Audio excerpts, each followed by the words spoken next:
Cameroun, au moins 29 personnes ont été blessées dans un attentat suicide perpétré par une femme à Amchidé, ville camerounaise de la région de l'extrême nord, régulièrement frappée par des attaques de djihadistes de Boko Haram. Important carrefour commercial, Amchidé a été l'épicentre de la guerre entre soldats camerounais et combattants de Boko Haram. Après d'intenses combats, l'armée avait réussi à sécuriser la ville où le groupe djihadiste disposait d'une base de repli. À Madagascar, la Haute Cour constitutionnelle a annoncé les résultats définitifs du premier tour de la présidentielle. Il confirme le duel annoncé entre Andry Rajoelina, arrivé en tête le 7 novembre avec 39,23% des voix, et Marc Ravalomanana qui obtient 35,35% des voix. La HCC a par ailleurs rejeté toutes les requêtes déposées par les différents candidats pour faire appel des résultats du scrutin supervisé par la Commission électorale nationale indépendante.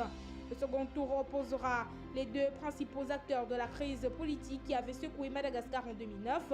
Après plusieurs mois de manifestations et une centaine de morts, Marc Ravalomanana, alors président, avait été contraint à la démission et l'armée avait confié le pouvoir au jeune opposant Rajoelina.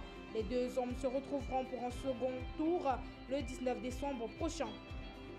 En Russie, le conseiller fédéral Ignacio Cassis et son homologue russe Sergueï Lavrov ont entamé une rencontre à Genève quelques mois après l'affaire de deux espions russes présumés en Suisse. Sergueï Lavrov arrive dans un environnement extrêmement tendu pour la Russie avec l'Ukraine. Le président ukrainien vient de promulguer la loi martiale après un incident qui a impliqué plusieurs navires russes. Avec la Suisse aussi, les relations ont été difficiles ces derniers mois. En septembre, les deux hommes s'étaient réunis pendant l'Assemblée générale de l'ONU sans avancer sur l'affaire d'espionnage qui a entaché ce lien. Dans l'empire du milieu, le président chinois Xi Jinping est arrivé en Espagne pour une visite d'État de 3 jours alors que la Chine, engagée dans une guerre commerciale avec les États-Unis, cherche à renforcer ses liens avec des partenaires européens. Le chef de l'État chinois a ainsi rencontré le Premier ministre espagnol Pedro Sánchez à Madrid. La Chine est le principal partenaire commercial de l'Espagne en dehors de l'Union européenne. Après cette visite en Espagne, le président Xi se rendra en fin de semaine au sommet du G20 à Buenos Aires. Il effectuera ensuite les 4 et 5 décembre une visite au Portugal qui se montre très ouvert aux investissements chinois. Au G20, le président Xi doit rencontrer son homologue américain Donald Trump alors que les deux pays sont engagés dans une guerre commerciale.